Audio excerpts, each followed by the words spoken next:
Blâmé depuis des années pour les infrastructures obsolètes et des épisodes de pollution à répétition, le secteur de l'eau britannique va devoir investir 290 milliards de livres, soit 340 milliards d'euros, sur 25 ans, a prévenu le contrôleur des comptes britannique ce vendredi 25 avril.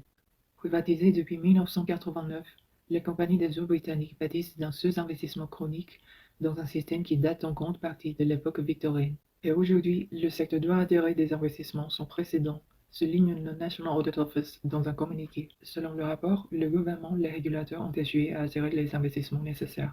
Il y a urgence et il faut accélérer, souligne la NAO, selon qu'il faudrait au rythme actuel 700 ans pour remplacer l'intégralité du réseau d'eau existant. Ce manque d'investissement se traduit par le déversement régulier de quantités importantes d'eau usée dans les cours d'eau et en mer lorsque les canalisations débordent, mais aussi des ruptures de conduite ou des coupures d'approvisionnement qui mettent les nerfs des Britanniques à vif. Le gouvernement a pris des mesures urgentes, notamment en légiférant pour durcir les sanctions contre les dirigeants de compagnies des eaux qui ne respecteraient pas la loi, a appelé l'exécutif dans une déclaration. Mais le changement ne se fera pas du jour au lendemain.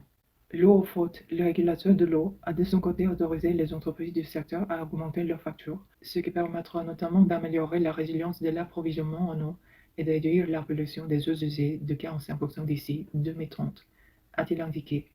Mais le besoin massif d'investissement coïncide avec une période de piètre performance financière des entreprises du secteur, de perte de confiance du public et des investisseurs privés, ajoute le contrôleur des comptes. Les graves difficultés financières de Thames Water, le plus grand distributeur d'eau du Royaume-Uni, qui dessert la région de Londres, est une source d'inquiétude majeure pour le gouvernement, qui voudrait éviter un plan de sauvetage public potentiellement ruineux.